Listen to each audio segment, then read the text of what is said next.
us. Thanks for joining us. Everybody on screen, thank you. Thanks for joining us for this very special event, Unite for America!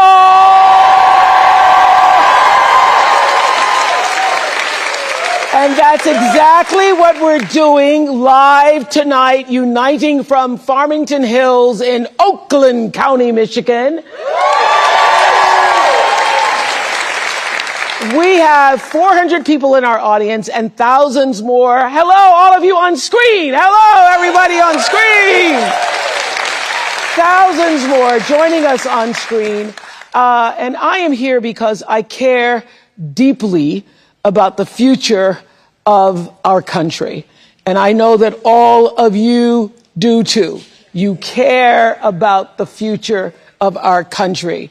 And we just saw on this tape this grassroots, people-powered movement behind Kamala Harris has unleashed a unifying force unlike anything we've seen in politics in a very long time. And I know lots of people are feeling it because it actually is hope and joy rising. And there's been a, can you feel it? You can feel it. You can feel it. You can feel it. We can feel it. We can feel it. You can feel it. You can feel it. There's been so much talk. There's been so much talk about that word joy. And I think it's such a good thing because it means that there is a real feeling of optimism and hope, making that comeback, as Michelle Obama said, for this new day that's no longer on the horizon. The new day is actually here. We're in it. We're living it. So let me tell you how this event began. I was on the phone with Joteka Edie, founder of Win with Black Women. We're going to be talking to her a little later on. And we were talking about all the groups inspired by Win with Black Women who had 47,000 women on one call 3 hours after Kamala Harris announced that she was going to be running. 3 hours afterwards, 47,000 women were on the phone. And Joteka and I were talking, wouldn't it be great if we brought all the groups together? Because that phone call inspired all the other groups. And so we said, wouldn't it be great if we brought all the groups together at one time? And that's why we're here. So we have the Cat Ladies for Kamala here. Rural Americans for Harris. Caregivers for Kamala. Train lovers for Harris Waltz. I didn't know there were train lovers. Train lovers, chefs for Kamala, love that group. Republicans for Harris, love that group even more. We've got Swifties, where are you? Swifties for Kamala! And in addition to thousands of you all who I am just meeting here tonight on screen, I see some faces I recognize. There's Brian Cranston. Hey, Brian. Hey. Hello, hello, hello. Where are you? Brian Cranston! I hear Chris Rock is in the house. Chris, where are you? Chris Rock is in the house. Ben Stiller, Jennifer Lopez, Tracy Ellis Ross.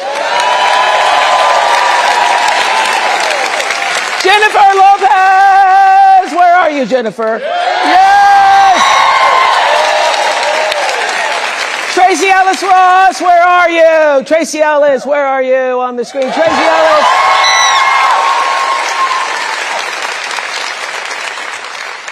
Julia Roberts, where are you?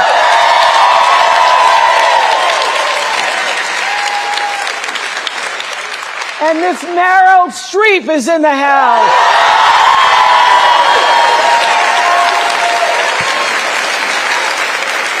So glad to have all of you familiar faces and those of you who are not yet familiar to all of us. Okay, Brian, so happy to have you here tonight. Brian Cranston, what do you want to say? Why did you want to join us here tonight? I'm just smiling from ear to ear, Oprah. I have never felt this much joy and optimism in a campaign in a long time. So I'm just so appreciative of Kamala to be able to bring back that sense of optimism and to squash the cynicism and the vitriol and the rancor that just seems to be floating all around Washington. And I hope that we're going to ride this wave into Washington. I'm here to support. I can't be happier than this candidate. I think she's going to be a terrific president. Thank you, Brian Cranston. So, thanks, Brian. Thank you so much for joining us all the way from London. Chris Rock, so it's the middle of the night there. You're the one who told me, remember, Chris and I ran into each other this summer, and Chris, no matter where you meet him, he's funny. He goes, there's going to be weeping in the streets. Are we ready for the weeping in the streets? When Kamala Harris becomes president of the United States of America. Weeping in the streets. What do you want to say, sir? I've always been a fan of Kamala, even back when she was running for. I remember writing her a check when she was like the district attorney for something. Maybe it was to get out of a parking ticket or something. But I've been writing her checks for a long time, and I just want to bring my daughters to the White House to meet this black woman president.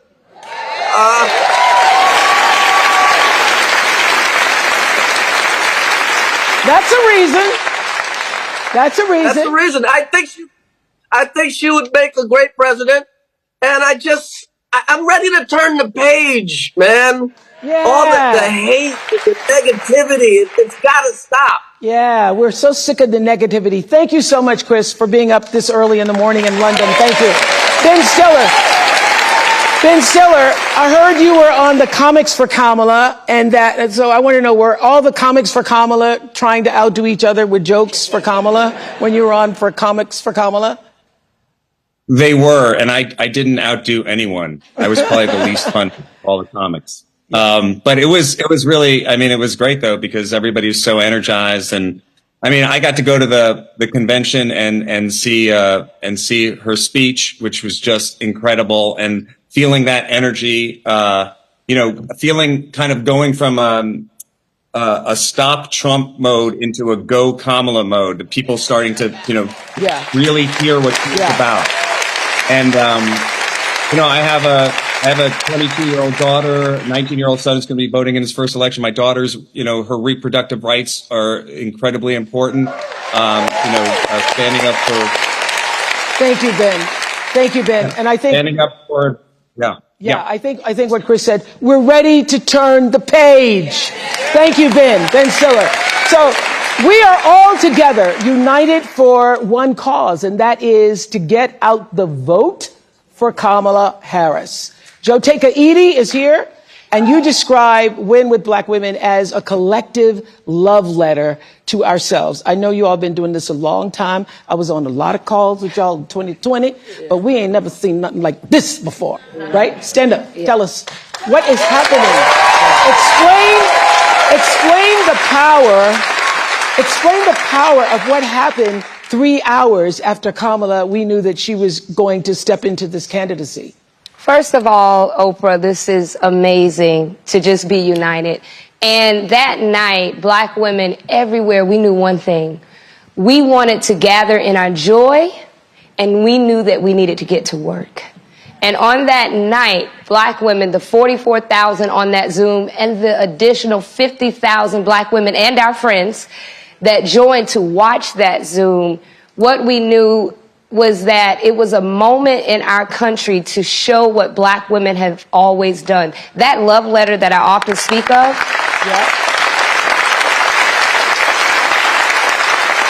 that love letter is a letter that started years before any of us in this room, you, myself, were even born. And it started by Black women years ago who knew this moment would be here. But they worked, and they knew they wouldn't see it, but one day we would. And I just think that it is an honor for all of us to be able to usher in this moment, knowing that those who watered this mighty field are now allowing us to eat of the fruit Whoa. of the trees that is there. Thank you so much. And so, as I said, that call from Win with Black Women is what inspired all the other groups. So White Dudes for Harris raised a bunch of money. Lead organizer Ross Morales Roquetto is here, right? Ross? And I hear that my producer told me you've been working in politics a long time, and that really for more than 20 years, and that you said you hadn't seen anything like this. I haven't seen anything like this since 2008. Yep. When President Obama was elected. And when he got elected, it was about a newness and a hope. This time, it's about an exuberance and an excitement that you only get from hard-fought wins and hard-fought losses and knowing what's at stake. And that's why we're not going back. That's why we're not going back. We're not going back.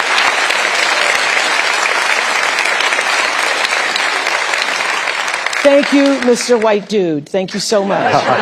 Khalil Thompson is the founder of Win with Black Men. Khalil, what do you want black men to know about this election? Well, thank you, Oprah, Ms. Winfrey, for allowing us to be here and share in this amazing moment tonight. Brothers, men who are watching this and enjoying this moment, you have a choice. I choose experience and fortitude over something else. I come from a litany of amazing black women, Kathy, Jahan, Megan Janelle, and I have an amazing 7-year-old CEO who runs my life. Hopefully she's at home, finished her homework. But we have a chance to do a performance review and give a promotion to the best qualified candidate to be president of the United States. Okay, so let me just ask you this. Sorry. On the way here, when I was coming through the airport, black man stopped me, and he said I guess he knew I was coming here for something like this, and he goes, "Well, I'm just tell you, I'm voting for Trump. And I'm voting for Trump because he gave me that check." And so I've heard that from several people, that I got the check, he gave us the check, and so therefore forget about everything else. It's about the checks.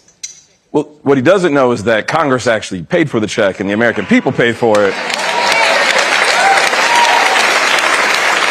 45 just signed it, so. Yeah. Okay. Look, there's So what do you want to say to that kind of thinking? Because a lot of people feel that way.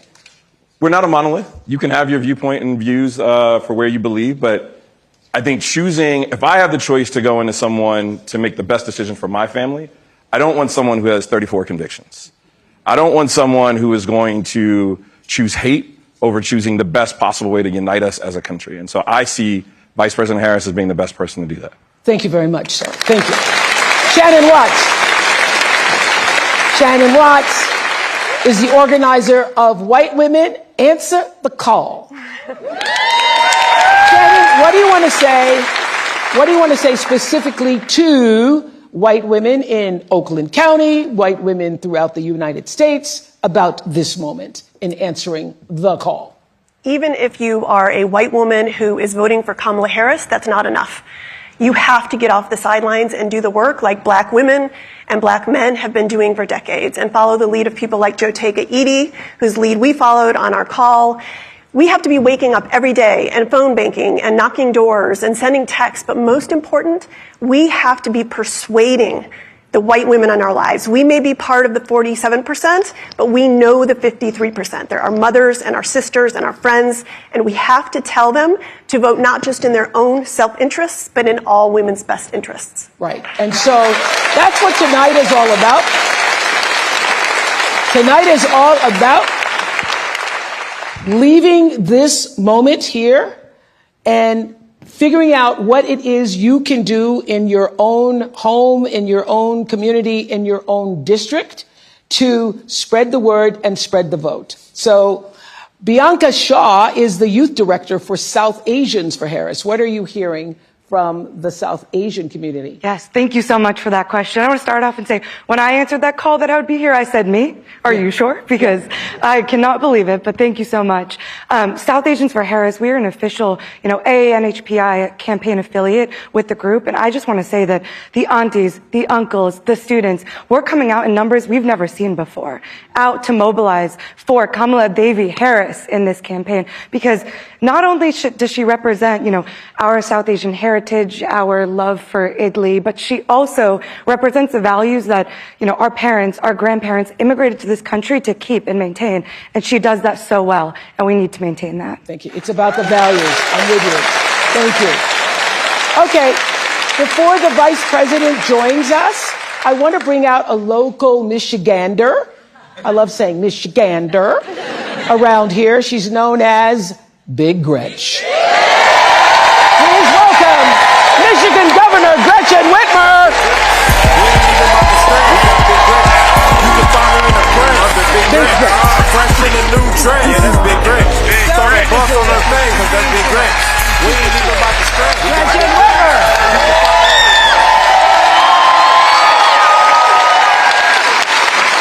We're so happy to be in your state. Thank you. I'm glad you're here. Yes, and we want everybody who can vote, obviously, to vote, but it's very important for women. So what do you want to say to women? Well, this is going to be a big, close race. Michigan is always tight. We know we're feeling good, but we got to translate that feeling into action. We deserve a leader who is strong and kind. It's not mutually exclusive. And that's why I think this moment is so important for all of us today, but for our kids and future generations too. There's so much at stake here, from our individual reproductive freedom to the ability to get ahead and make a good living and take care of your family. That's all on the line this election. Yes, strong and kind. Yes. Isn't that a notion? And what can Michigan do to help get Kamala Harris to the White House? I think we've got to do the hard work. In 2016, we were short 11,000 votes. That's 2 votes per precinct, which tells you that a conversation you have with a loved one or a neighbor or a fellow parishioner, whomever in your life you can talk to, we've got to do it. Do something, as Michelle Obama said at the convention. Well, this is what we're doing tonight. We're doing something. Thank you for allowing us in your Thank you. state. Thank you so much. Thank you so much. Have a seat there. Thank you. Right there.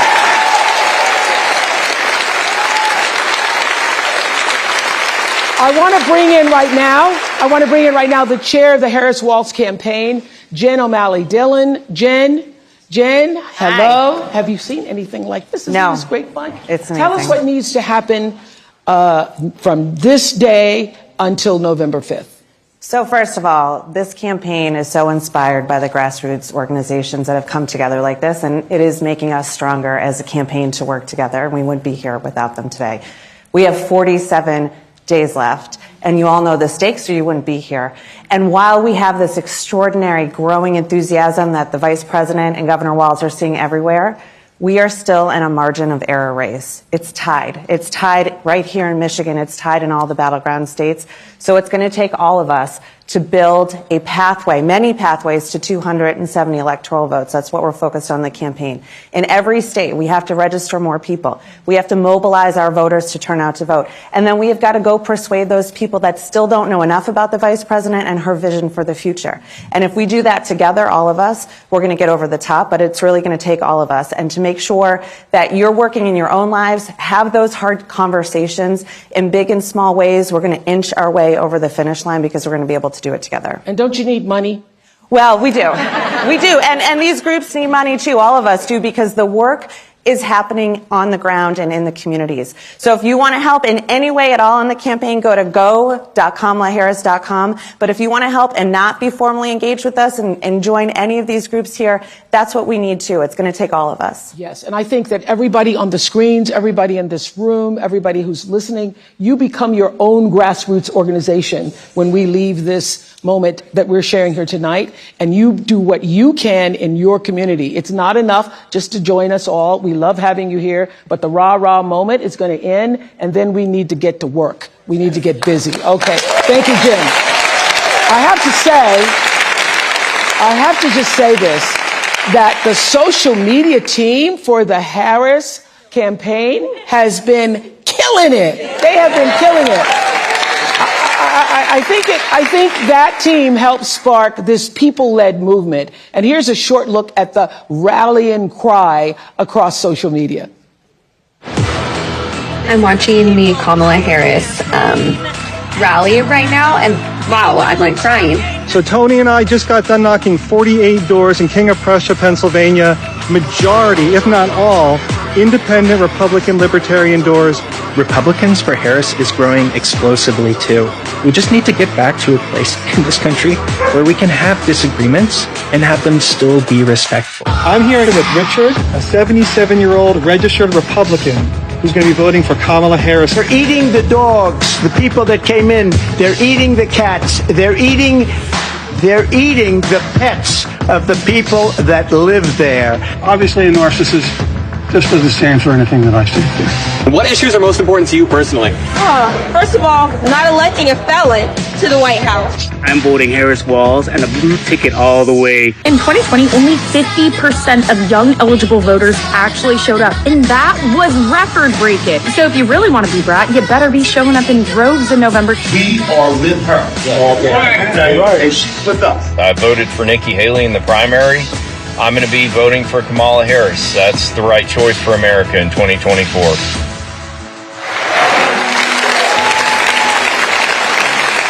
Let me tell you, it is about character, and it's about decency and respect, and all the things that we were raised to believe about what it means to be an American citizen and pursue the American dream. And if that is important to you, I hope, whether you are a Democrat or a Republican or somewhere in the middle, you will choose to vote your values, because values are on the line in this election. And in no other country on this earth could her story unfold the way it has. From a child of immigrants to big sister to McDonald's worker, there is hope for y'all. District attorney, a wife, and mamala, to senator, to vice president. Please welcome Kamala Harris.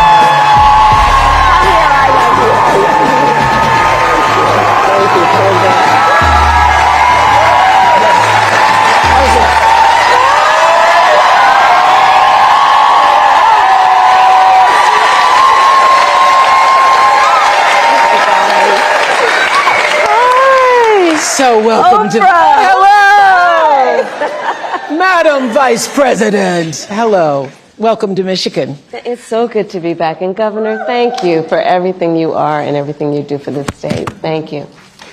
Well, thank you. Can you see this? We have 1,000 screens here representing people from all over the country. Hi, everyone. Can you feel? Can you feel? Can you feel it? Can you feel the joy rising in here?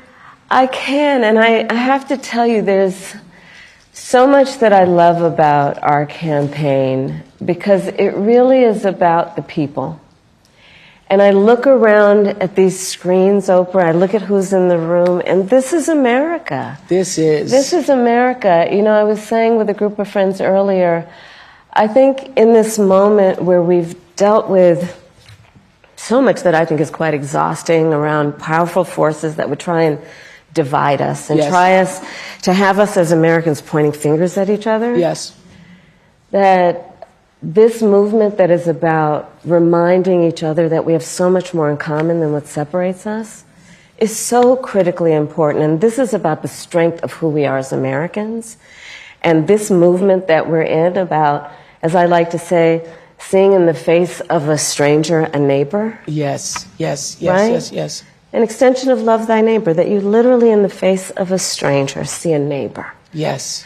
And approach each other with that level of dignity and grace and kindness. Well, that's exactly what happened with the Win with Black Women. I know you've known Joe Taker for many years. Thank you, my That's dear. exactly what happened. He started it. is that they had this big call. They had the big call. They had the big call and then said, let's open the door. Yeah. Let's open the door and invite everybody else in, and everybody actually came. Organically. Yes. Organically. Like, this is the beauty of our country. There's so much at stake in this election. And ultimately, the question before us is, what kind of country do we want to live in? And the beauty of a democracy, as long as we can hold on to it, the beauty of a democracy is each of us has the power. Each of us has the power to answer that question. That's right. Everybody on this call and beyond has the power. But can I just start with this? Yes, please. I have to say this because in all of my private conversations, Gail, and I've said this 100 times, and everybody is saying it, you all have said it, I know you have. It seems to us that something happened to you the moment President Biden, stepped aside and withdrew his candidacy, that a veil or something dropped and you just stepped into your power. I mean, literally, looking at you at a speech like the week before, which was a great speech, very nice, and then the next week I saw you walking in the thing, and I said, what happened to you? We each have those moments in our lives where it's time to step up. Time to step up. Time to step up, Well, the moment you heard, I really have been saying to people, it felt like a veil dropped and you sort of stepped through that veil. Did you feel like that? I felt a sense of responsibility, to be honest with you. And with that comes a sense of purpose. But we're all here and you all are taking time out of your busy lives, everyone here, everyone on the screen, because there really is so much at stake. I have spent the majority of my career being concerned about the well-being of other people. Yeah. As I've said, my career as a prosecutor, I never looked at a victim or a witness and asked them, are you a Republican or a Democrat? The only thing I ever asked them is, are you okay? Are you okay? I know when I heard that. Touched me. And traveling this country and knowing what is at stake in terms of fundamental freedoms, what's at stake in terms of fighting against hate and those efforts to divide us. And I do know that I'm in a position to do something about it. So I felt a great responsibility. And the incredible power of the people, right? Who, I'm not the only leader in this. We're all leaders in this. This is so much bigger than me. It's about who we are as Americans.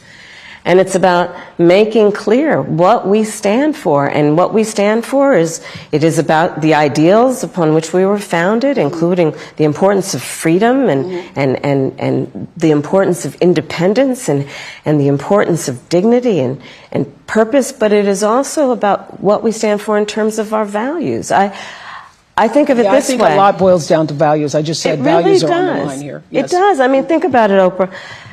The idea that some would suggest, and that my opponent suggests, which is that the measure of the strength of a leader is based on who you beat down. Come on. The real measure of the strength of a leader is based on who you lift up. And it's important for us to articulate that. Ever since the debate, we feel for our fellow citizens in Springfield. Do you not think about the fellow citizens in Springfield, Ohio, the Haitian families, the non-Haitian families, everybody having to deal with this lie that has endangered the lives of Haitian people and anybody who looks Haitian? Everybody in America feels for that. And everybody in America, left, right, middle, has concerns about immigration. And I'm told that Justin, where are you in the audience? Justin. Hello. In our audience. Hello, Madam Vice President. You live in Michigan. Yes, ma'am. Don't you love saying hello, Madam Vice President? I do. What's your question? It's an immigration question. My question for you is, when you become president, what would be your specific steps? Yeah, of course. What would be your specific steps to strengthening the border? So it's a wonderful and important question. You know, my background was as a prosecutor, and I was also the elected Attorney General for 2 terms of a border state. So this is not a theoretical issue for me. This is something I've actually worked on. Okay. I have prosecuted transnational criminal organizations for the trafficking of guns, drugs, and human beings. I take very seriously the importance of having a secure border and ensuring the safety of the American people. Sadly, where we are now can be traced most recently back to the fact that when the United States Congress, members of the Congress, including some of the most conservative Republicans, came up with a border security bill. And here's what that border security bill would have done. It would have put 1,500 more border agents at the border. Let me tell you, those border agents are working around the clock. It would have just been about giving them some support and relief, which is probably why the border agents actually endorsed the bill. It would have allowed us to stem the flow of fentanyl. And I'm looking at people from all over the country here, so I don't need to tell the folks who are watching this what fentanyl has done to families, to kids in our country, and the need to take seriously stemming the flow coming into our country and addressing that extraordinary and tragic issue in terms of its effect. The bill would have allowed us to have more resources to prosecute transnational criminal organizations. And it would have been part of the solution. And Donald Trump called up those folks and said, don't put that bill on the floor for a vote. He blocked the bill, and you know why? Why? Because he'd prefer to run on a problem instead of fixing a problem. And he has put his personal political security before border security.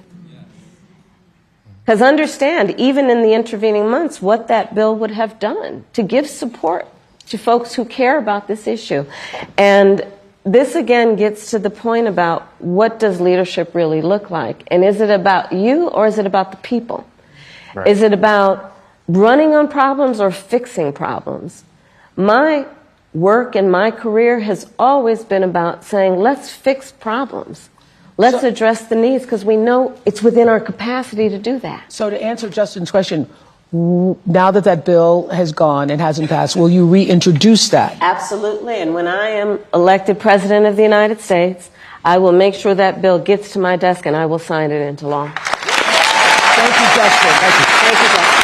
Listen to this. A majority of young Americans, 18 to 34, say that the cost of living is their top issue ahead of the election. Let's take a look. Groceries are extremely expensive right now. I don't understand how people are affording life right now. For so many Americans, the high cost of living is their top concern this election.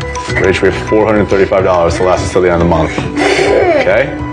What? In Philadelphia, Rachel and Garrett say they have to watch every penny. When I think of middle class, I think about people who are able to just get up and go and do things within their means, and like not extravagant things, but be able to get up and go to dinner whenever they want, or maybe take that trip, that long weekend trip. We don't have that luxury. By a long shot, her tax plan is phenomenal, no glaze. Kamala Harris just delivered her new economic plan, and boy, oh boy, is it good for small business owners. Holy shit, you guys. Kamala Harris is going to announce tomorrow a $25,000 tax credit for first-time home buyers. When I am elected president, I will make it a top priority to bring down costs and increase economic security for all Americans. Well, Rachel and Garrett are joining us on Zoom from Pennsylvania, and I understand your sister and brother-in-law moved in, and you're hoping to save money to have a second child? That's right. Hi, Oprah. Hi, Madam Vice President. It's nice to be with you all. Yes. Hi. And so, what did you want to say to the Vice President? So, Madam Vice President, we are, like many, many young Americans, just experiencing a very high cost of living. We ended up giving up our apartment, moving in with our parents who were so gracious to take us in for over a year so that we could save money and ultimately buy a home, because that's what we thought the American dream was, to get married and buy a home and have a baby. And now here we are, and our mortgage is incredibly higher than what we thought it would be. And my sister and our brother-in-law are living with us right now so that they can hopefully one day do the same. And while it's beneficial for us because they help us pay off some of our mortgage, it's also beneficial for them because they can save on cheaper rent. But we really would love to know what your plan is to help lower the cost of living. Yeah, first of all, thank you both for being here. And yours is a story I hear around the country as I travel. And in terms of both rightly having the right to have aspirations and dreams and ambitions for your family, and working hard and finding that the American dream is, for this generation and so many recently, far more elusive than it's been. And we need to deal with that. And there are a number of ways. One is bringing down the cost of everyday necessities, including groceries. So that's why I'm taking on, for example, price gouging. Which is when, most companies and corporations are good, but for those bad ones, they take advantage of people, especially during a pandemic or extreme weather, and they end up jacking up prices, and there needs to be accountability and consequence for that. So I'm going to be taking on price gouging. But it's also about dealing with what we need to do around home ownership, right? So as someone mentioned during this film, look, I grew up a child of a mother who worked very hard. She raised me and my sister, and she saved up, and by the time I was a teenager, she was able to buy a home. And we grew up actually for a long time in an apartment on top of a child care center that was owned by the woman we called our second mother because she helped my mother raise us. And she was a small business owner, Miss Shelton. So I'll bring all this together to tell you the way I think about it is, one, when people work hard and have a dream of buying a home, we should give you the opportunity to be able to do that, which is why part of my plan is for first-time homeowners, buyers, to have a $25,000 down payment assistance to buy your first home. Because people just need to be able to get their foot in the door, and then you'll do the hard work. Part of my plan is what we need to do to support small businesses, because my second mother was a small business owner, and I love our small businesses and our small business owners. They are not only business leaders, they are community leaders. They mentor, they hire locally, and we have so many entrepreneurs in our country who have great ideas, incredible work ethic, but not necessarily access to capital, because not everybody, like my opponent, was handed $400 million on a silver plate that he filed bankruptcy 6 times on. And so part of my plan is to give startup small businesses a $50,000 tax deduction to start up their small business. Right now it's $5,000. Nobody can start a small business with $5,000. So that's part of my plan. That's a teeny-tiny business. That's a business in teeny-tiny business. It's a concept of a business, right? Yes. You know where I'm going. That's right. And it's still on paper with the $5,000. Right. It's still on paper. It just hasn't happened, right? Part of to speak to you guys and your family and your dreams is what we need to do around giving middle-class families tax breaks. And so part of my plan is also to extend and expand the child tax credit to $6,000 so that you can, in the first year of your child's life, have the resources to be able to buy a crib and a car seat and clothes for your baby, knowing that's such an extraordinarily important time in their development, and you shouldn't have to worry about how you're going to take care of their basic needs.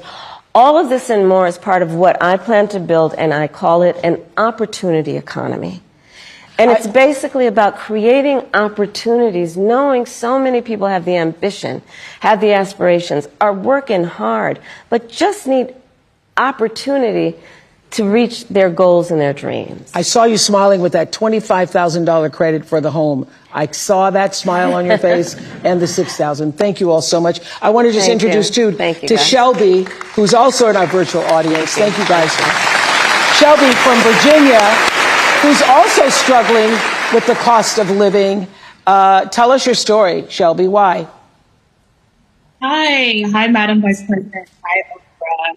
I'm 24 years old. I'm a graduate student living with my parents, and I want to move out next year and potentially buy a home. And I'm concerned about the affordability of one with the extra costs and bills I'm paying now, along with the bills and costs I will pay in the future too. And so everything just has a cost and everything is so expensive. And so I'm worried about my capacity and how I'm able to fully support myself once I do live independently. You sound like one of my daughter girls from South Africa graduated. She was like, I hate adulting. I hate adulting. This adulting isn't going so well. Yes. Well, so first of all, congratulations on all the success you've already achieved. And it is your story and the story of our friends before you is really, that's the American story, right? You are working hard, you have goals, you have ambitions. And so part of it is, again, the $25,000 down payment assistance. Part of it is what we need to do to also push back against a very different vision for our country. Because look, in this election, there are two very different visions for our country. One, for me, that is focused on the future, including you, and another that is focused on the past. What Donald Trump, what my opponent plans on doing for the economy is doing what he did the last time he was president and giving another tax break for billionaires and the biggest corporations that would add $5 trillion to our deficit. And get this, he plans on doing what I call a Trump sales tax, which is basically he's going to put a 20% tax on everyday necessities that economists have estimated will cost the average American $4,000 more a year, which is why Goldman Sachs, which is why Moody's, which is why Wharton School of Business, which is why 16 Nobel laureates have collectively determined, after analyzing our plans, one, mine would strengthen the economy, his would weaken it. Two, that on his plan, he would actually blow up inflation and invite a recession by the middle of next year. So when you think about the cost of living, my approach is about lifting you up. His would be about actually weakening our economy. And I feel very strongly when an individual, when a small business, when a family, when the middle class is strong, America is strong. Amen to that. Amen to that. Thank you, Shelby. Thank you, Rachel and Garrett. So the Harris campaign kicked off the Fighting for Reproductive Freedom bus tour to support the fundamental right for women to make decisions about our own bodies. And here is a short tape on that. I did something that nobody thought was possible. I got rid of Roe v. Wade. After Roe v. Wade was overturned, Tennessee put forth a ban immediately that banned all abortion with no exceptions. Abortion bans are not pro-life. They are pro-poverty and pro-inequality. It's been over 2 years since a 5-4 ruling by the Supreme Court ended Roe versus Wade, the landmark case that provided nearly 50 years of abortion rights across the United States. Since then, abortions have been banned in over a dozen states. Many women and doctors say the limits on reproductive rights have forced them into unimaginable situations. These policies do not reflect evidence-based medical practice. They do not keep my patients safe. According to the gender equity policy, women who live in states where abortion is banned are up to 3 times more likely to die during pregnancy, during childbirth, or soon after giving birth. I nearly died, all because of Donald Trump's Supreme Court justices overturning Roe v. Wade. So for the millions of you who watched the Democratic National Convention, you will remember Hadley Duvall telling her incredibly powerful story. And in case you didn't see it, here's just a brief look. Growing up, I was an all-American girl. Varsity soccer captain, cheerleading captain, homecoming queen, and survivor.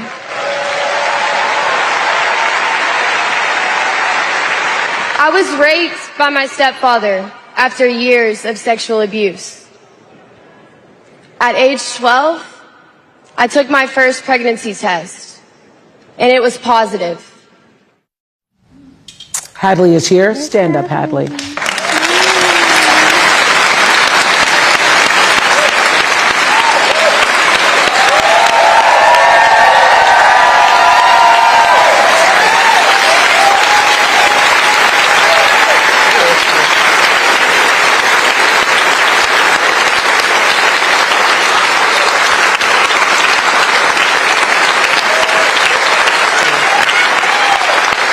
I have to tell you, we are all standing up because we are so impressed by your courage to stand up and share your story. Where did that come from, the strength to do this? Because I'm sure you thought long and hard before deciding to go public with your story. When Roe v. Wade was overturned, thanks everybody, I woke up with a harsh reality of my abuse was over, but my story is not. And I just could not fathom thinking about the other Hadleys out there that don't have that choice, that don't have somebody to go to. So being able to find courage and be the light for them, that's really what I do it for. And so what do you want to say to other people who are voting in this election regarding what happened to you and what that means? You can't wait until it's too late to care about reproductive health care, because then it's too late. And when it affects you, it hits, and you can't deny it. You can't look at someone with a story like mine and say it didn't happen. And there are more people like me out there, and there are going to be so many more who deserve their options. They deserve their choices. Let's get involved. We have someone who's willing to hear us at a level like never before. We have someone who wants to know what we want in this country. We have someone who wants to lift up our voice. And we need to show out and show up for her just like she's showing out and showing up for us. All right. Is there something you wanted to say to Madam Vice President? Madam Vice President, I just want to say thank you. Thank you for seeing us, for hearing us when the Supreme Court won't. Thank you for fighting and, really showing us that life is not about the hard things that you go through. You don't bow down, even when you're the underdog, especially when you're the underdog. That's right. You stand up and you stand tall, and you give me so much hope and so much strength, and thank you. Honestly. Thank you, Hadley, for coming all this way. I hope you continue to use your voice. I hope you continue that. This week, the case of a young woman who lost her life after the abortion ban took place in Georgia made national headlines. Amber's case came to light through the reporting of journalist Kavitha Sarana with ProPublica. And so listen to her story. 2 years ago, 28-year-old Amber Nicole Thurman, a medical assistant and a single mother to a 6-year-old boy, found out she was pregnant. Amber had just secured her own apartment and was thinking about going to nursing school. She made the decision to terminate her pregnancy. A strict abortion ban had recently taken place in her home state of Georgia, which caused Amber to travel to North Carolina for the procedure. Traffic made her miss the appointment, so the clinic gave her medication, what are known as abortion pills. Once back home, Amber experienced profuse bleeding, vomiting, severe pain. She eventually passed out. Her boyfriend called for an ambulance. At the Georgia hospital, Amber's condition deteriorated quickly.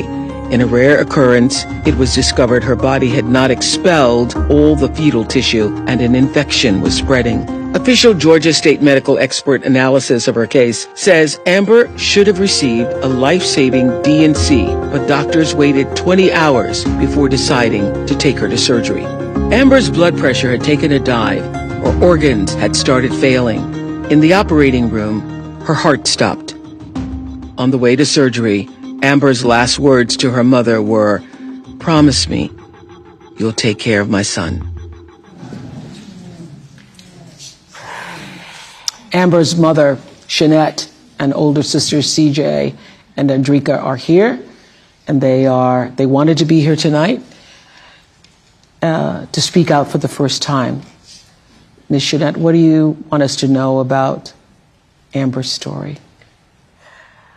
Initially, I did not want the public to know my pain. I wanted to go through in silence, but I realized that it was selfish. I want y'all to know Amber was not a statistic.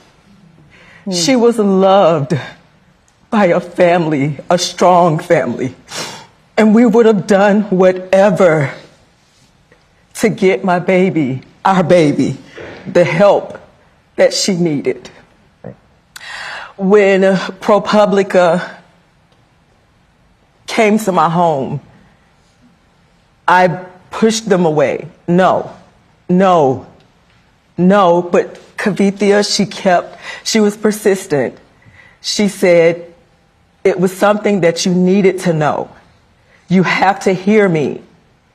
Women around the world, people around the world need to know that this was preventable. 2 years later, after speaking with my daughters, because I lost strength, I lost hope, you're looking at a mother that is broken. Mm-hmm. The worst pain ever that a mother, that a parent could ever feel. Her father and myself and the family, you're looking at it. Well, we appreciate so deeply you being here. And we're all watching you hear that tape and those words. We know how re-traumatizing that is and the strength it takes for you to be here to tell your story. And we deeply appreciate it. And I have to ask you, as her sisters, how are you coping? And what does knowing that this could have been prevented, how does that sit with you? How do you cope with that on a daily basis? I mean, it's heartbreaking. You know, that was my baby sister. I loved my baby sister, you know. I'm beyond hurt, disappointed. I feel guilty. I wish I could have helped her, you know, because she was suffering. Mm-hmm. And we had no idea. We trusted them to take care of her, you know. Mm-hmm. And they just let her die because of some stupid abortion ban. They treated her like she was just another number.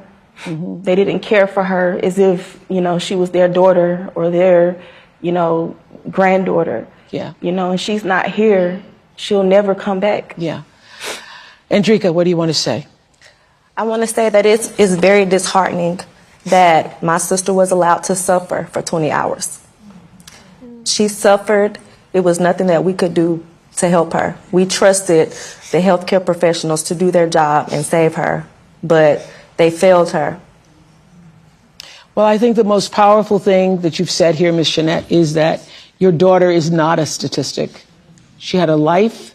She was loved by her sisters, loved by her family, loved by those who knew her, and she's not just a statistic. And we are happy to speak her name tonight in this room, talking about what this country needs in terms of reproductive rights and freedom. What do you want to say, Madam Vice President? I'm just so sorry.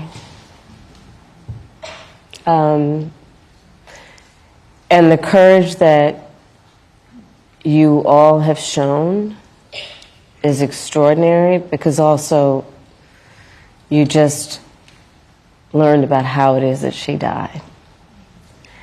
And they just recently learned. Yes. How? Yeah. And Amber's mom shared with me that the word over and over again in her mind is preventable. Yeah. Preventable. That word keeps coming to her. Mm-hmm.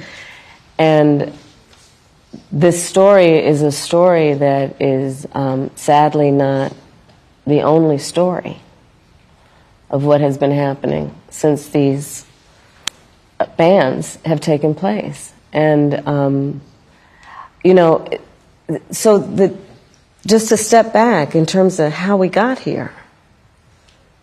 The former president chose 3 members of the United States Supreme Court with the intention that they would overdo the protections of Roe v. Wade. Mm-hmm.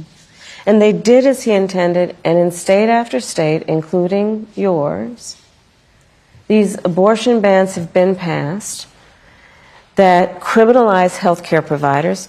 In a couple of states, prison for life, Oprah. Prison for life in a couple of states for a doctor or a nurse who provides health care. And so it seems very apparent even when the mother's life is in danger. But see, here's the problem with that. Here's the problem with that. So is she on death's door before you actually decide to give her help? Mm-hmm. That's the problem. Is that what we're saying? Yeah. That you've got to prove you're on death's door. Like literally a doctor or a nurse has to say, she might die any minute, better give her now care. Mm-hmm. Because otherwise I might go to prison for life in some cases. Mm. Think about what we're doing in terms of saying that certain people who are in these state houses, and then starting with the former president of the United States, think they're in a better position than a doctor or a nurse to determine when their patient needs medical care. This literally, and Amber's story highlights the fact that among everything that is wrong with these bans and what has happened in terms of the overturning of Roe v. Wade, it's a healthcare crisis. It's a healthcare crisis that affects the patient and the profession. And going back to Hadley's story, and Hadley, you've been so remarkable in telling your story and being so strong in the way you do it. And both of these stories really, I mean, the courage for it out of pain.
Race. So just like in 2020, this is going to be won by a field margin. It's on us to roll up our sleeves and do the work. Let's make phone calls and knock on doors. Go to go.kamalaharris.com to join this people-powered movement. That way, when we look back, we won't just be remembering how we felt, we'll be remembering what we did. Woo! I love that.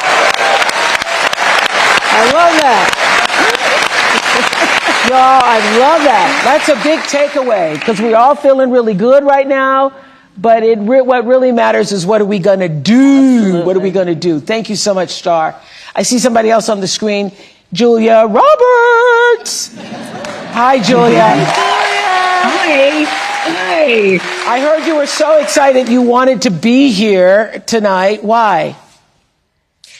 Well, first of all, Oprah, thank you for hosting this, because I guess if I started a voting club, it would be conversationalists for Kamala. Yes. Because to talk, to listen, to be heard, to have this back and forth is so unique in this campaign to beautiful, wonderful Kamala Harris, who I've had the good fortune of knowing.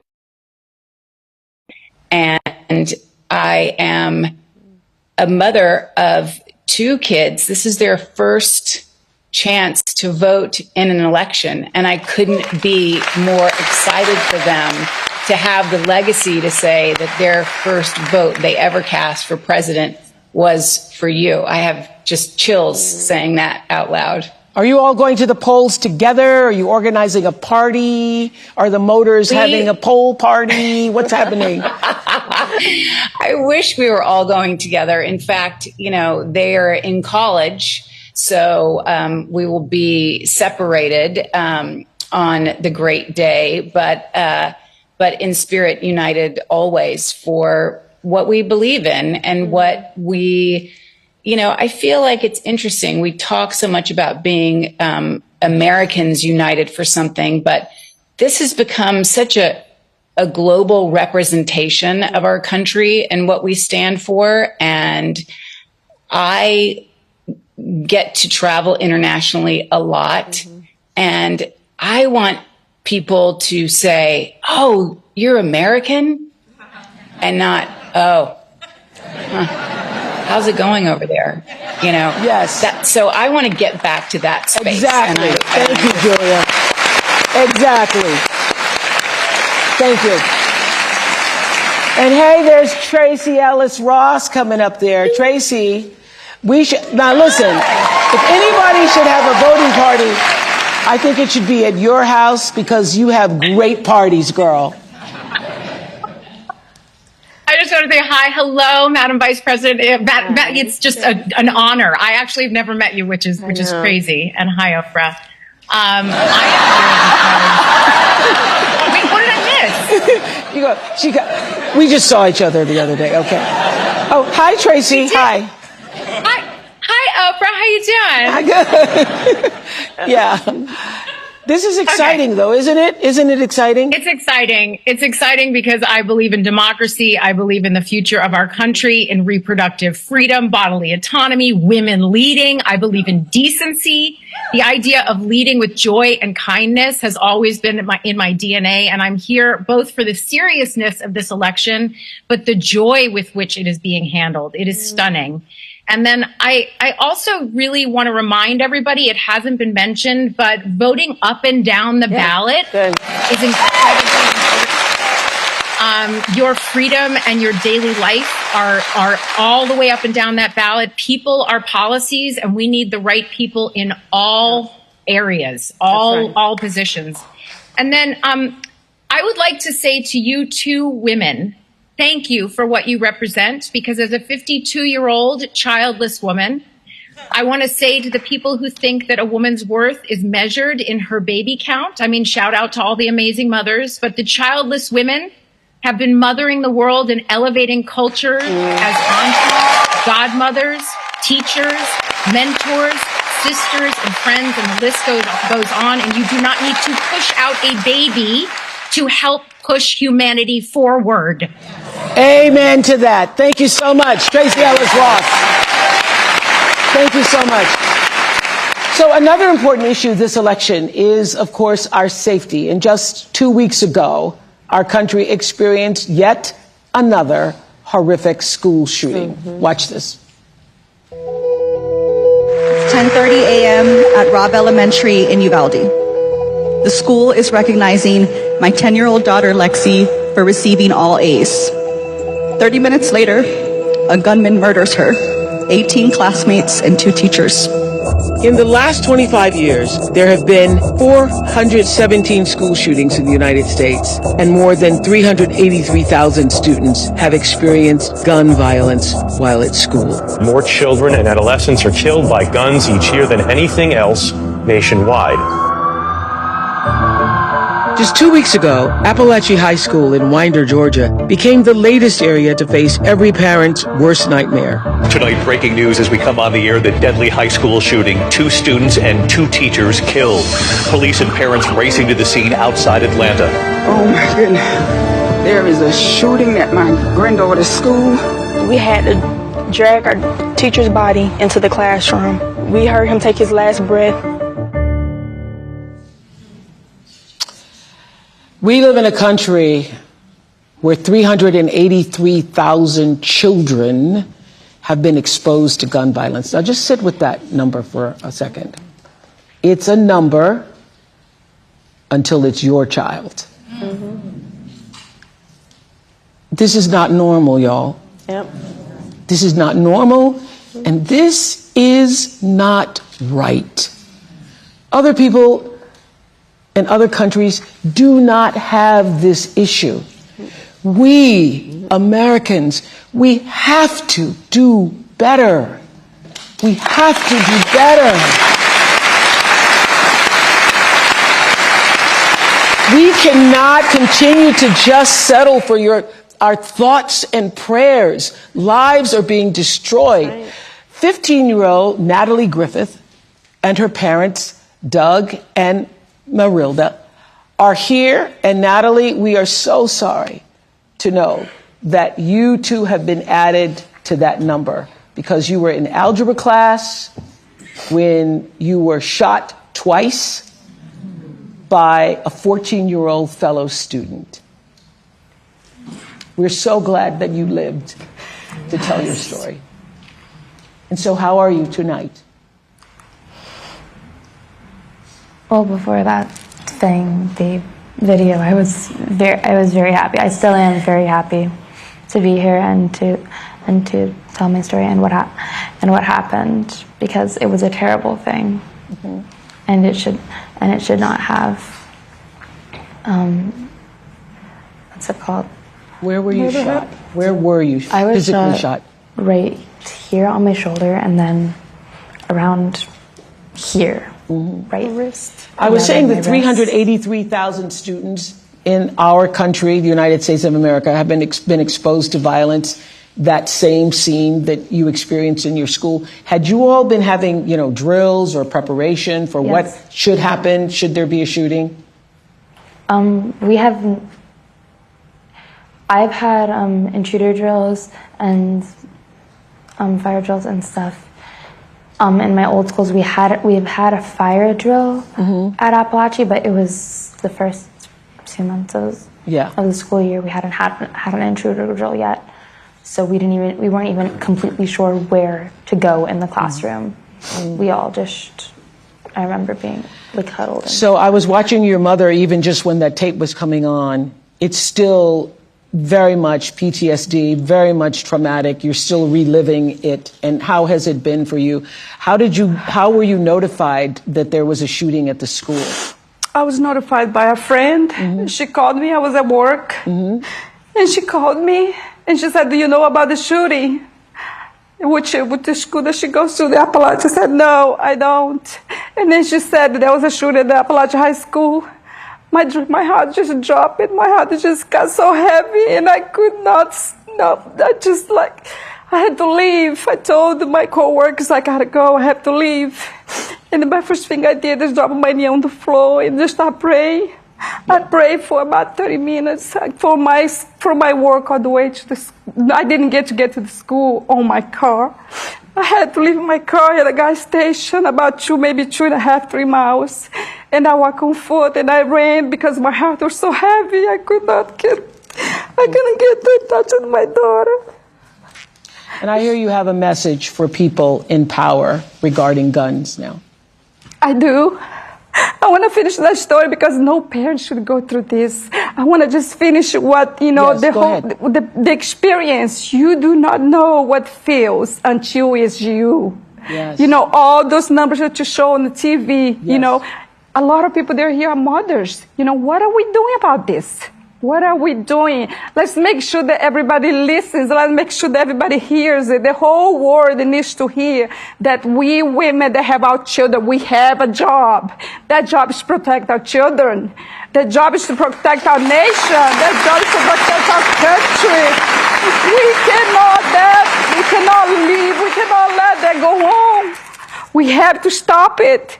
You know, where I was asking earlier, where are those people? All the shooting, where are they? They needed to make a noise. I'm ready to make a noise about this, and I'm ready to stop it.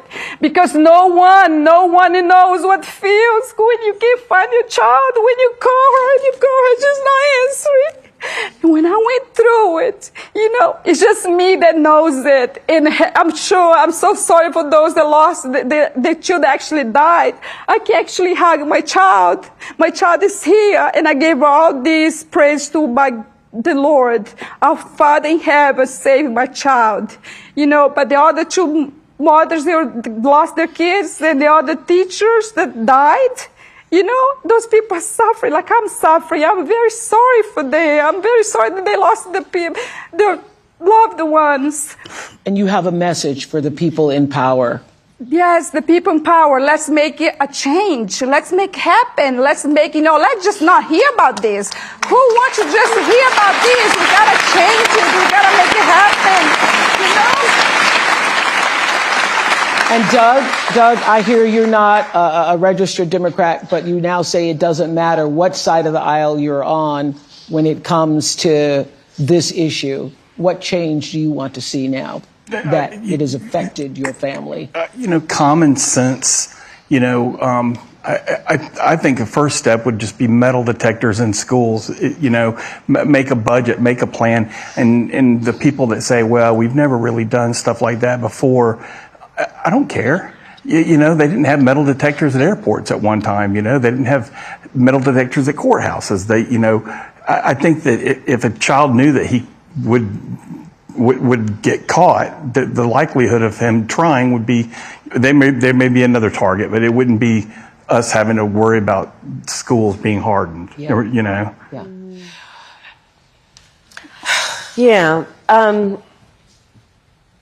I think that Doug has said it so eloquently, which is we just need to apply common sense.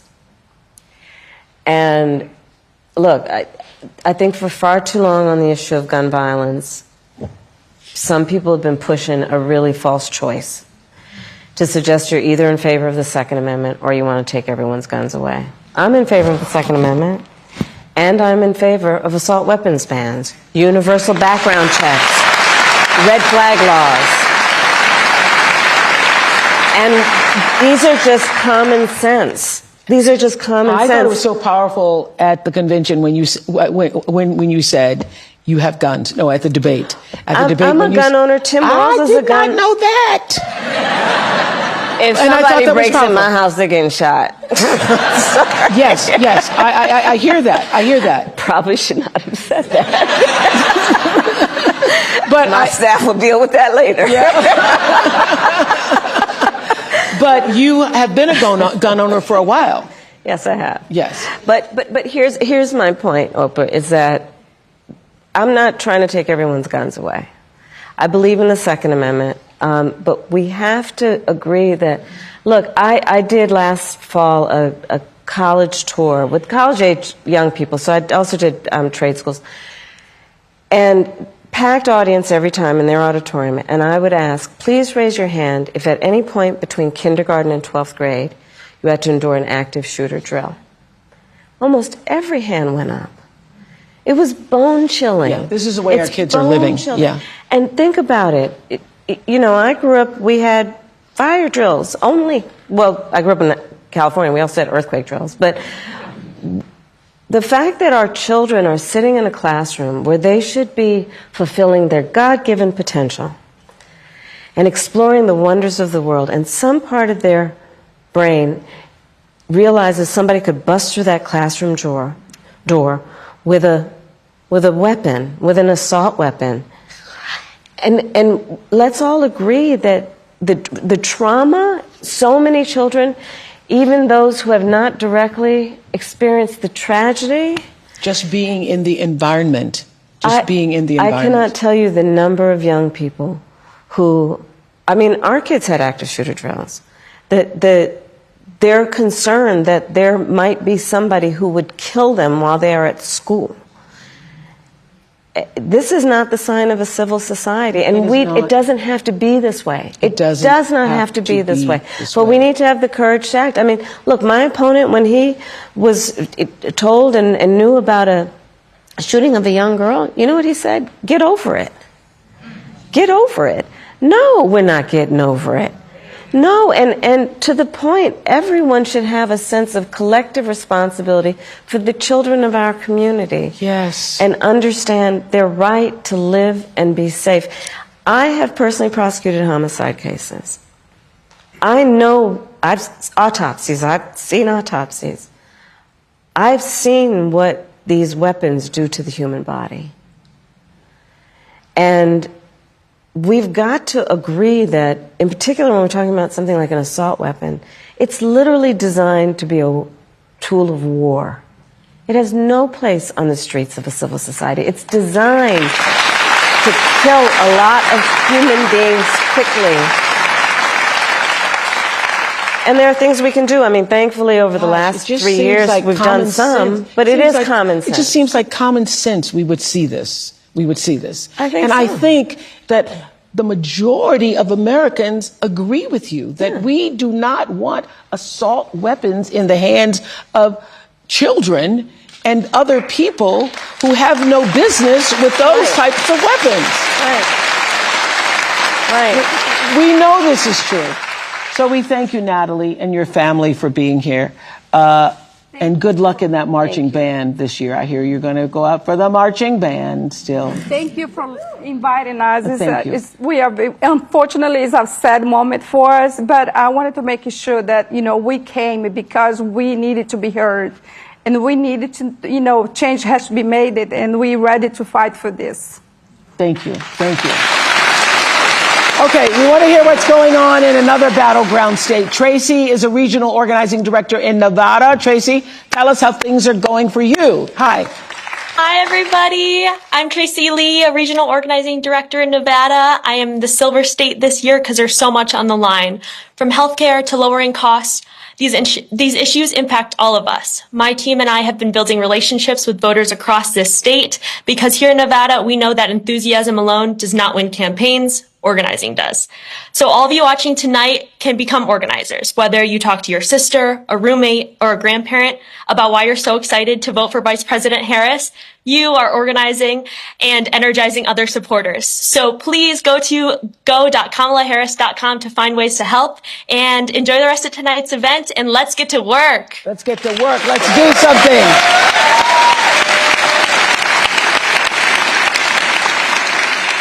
Meryl Streep, hello. You and I. Hi, Meryl Streep. You and I have talked about this moment. Hi. How are you feeling? How are you feeling about the momentum? Oh, man. This has been overwhelming to have the privilege to sit in and listen to the testimony of the people here. Hello, President Harris. Not yet.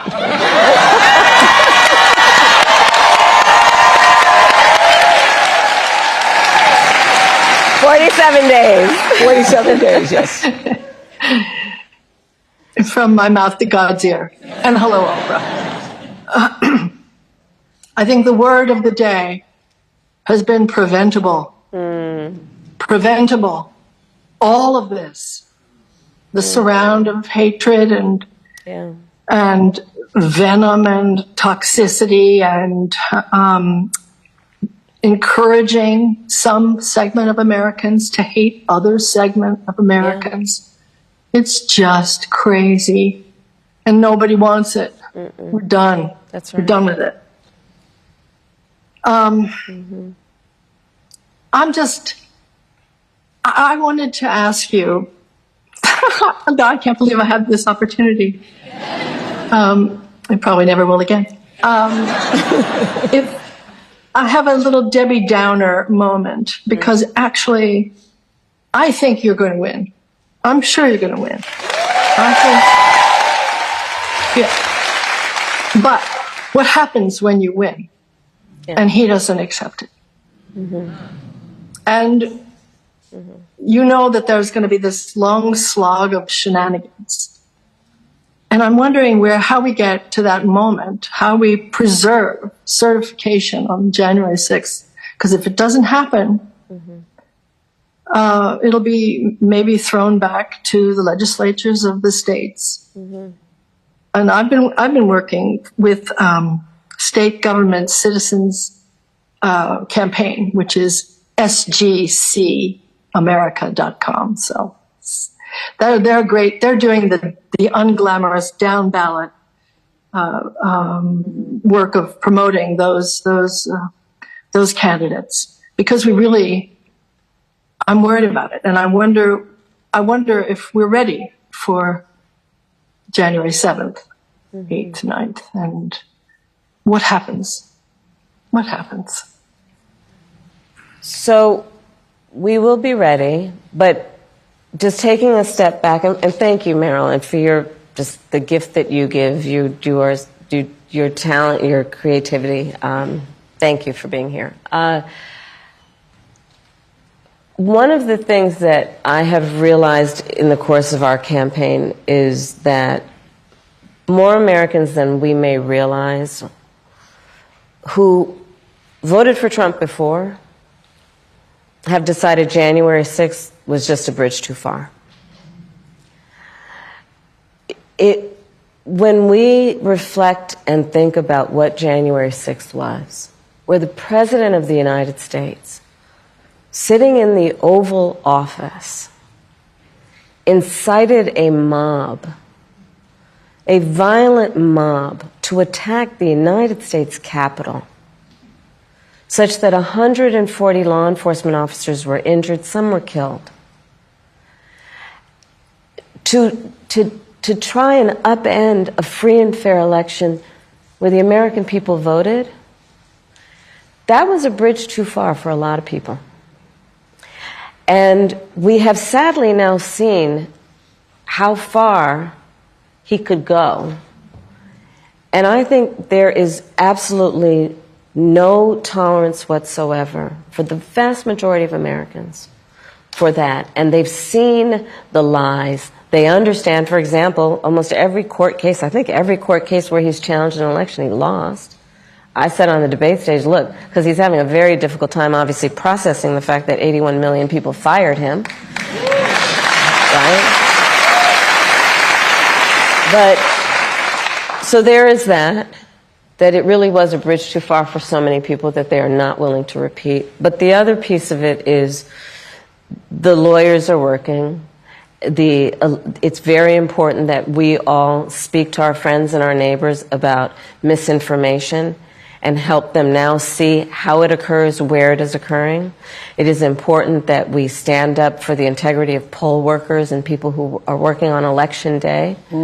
And that we also, and this is critically important, that we ask people to be alert about mis and disinformation, and we ask them, do not be afraid to vote. Because I think there is also something quite insidious about these attacks on the electorate in these various forms that are intended to convince people that their vote won't matter. And in that way, there's a little bit of reverse psychology going on here, and let's just make sure nobody falls for it. Your vote does matter, and we cannot let anyone ever take our power from us. We can never let anybody silence us. And when we get those votes out, starting soon. Early voting is already going to start this week, I think, through November 5th. And let's make sure everyone votes. And we are going to have a good election day. We're going to fight for the integrity of the people's voice and for our democracy.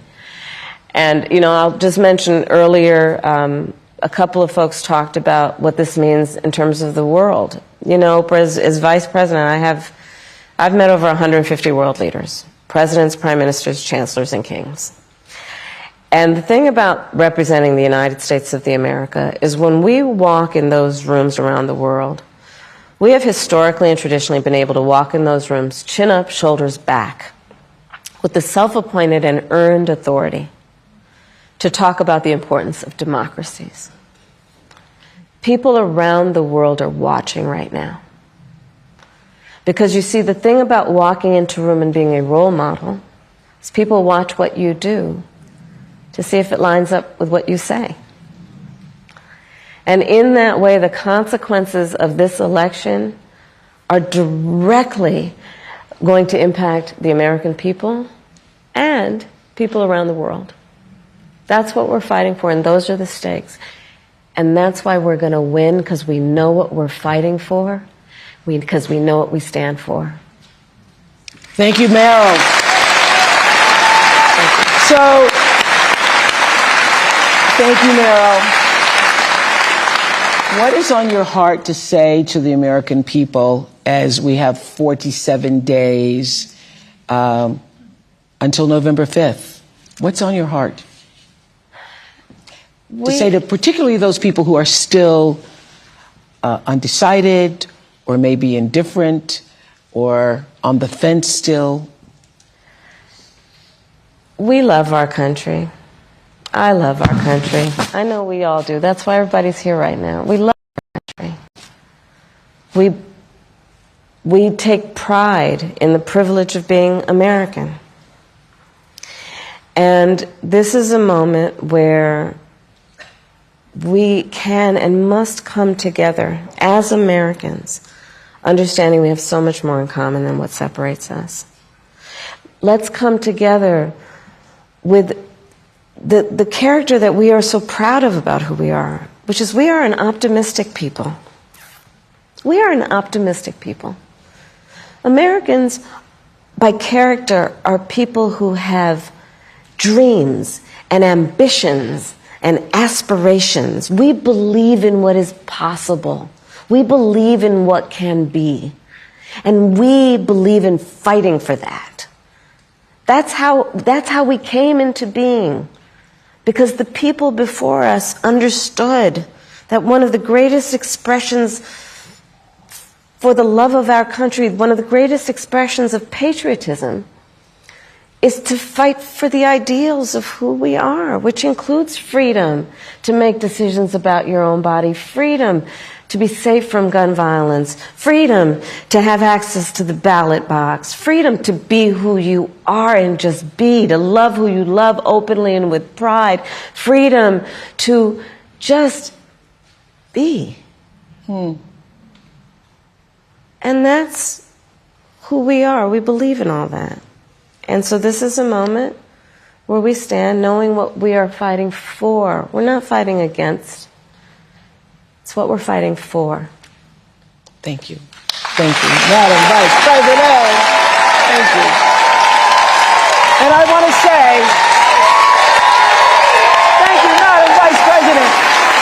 I also want to say, thank you, Joe Taker. Thank you, Joe Taker.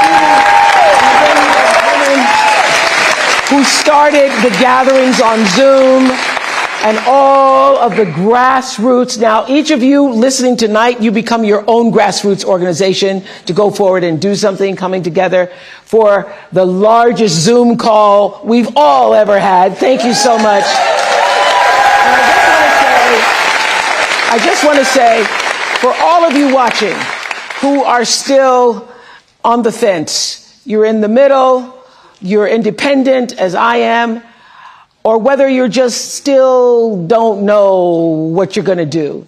This is the moment for all decent people, all caring people who want the best for yourself and you want the best for other people. This is the moment for people who are tired of all of the bickering and all of the name calling, people who are exhausted by the craziness and the made up stories and the conspiracies. This is the moment. You want to get on with your life because you know that we can do better and that we deserve better. You know this. I know you know this. I know you feel this. I know this is what you're saying amongst yourselves. It's in all the conversations that we're having, that you're having. And we're better than this. We're better. We're better. And we want to create a world where our children will be safe in school again. And as my friend and mentor Maya Angelou always said, when you know better, you got to do better. Thank you. So let's do better and vote for Kamala Harris. Thank you to all of our special guests. Thank you for sharing your stories, for being here, Ms. Shanat. Vice President Harris, we thank you. We hope you keep fighting for us and the country we deserve to have. Thank you so much. Thank you. To find out more about how you can register or where you can vote, go to iwillvote.com. Good night, everybody. Thank you on Zoom.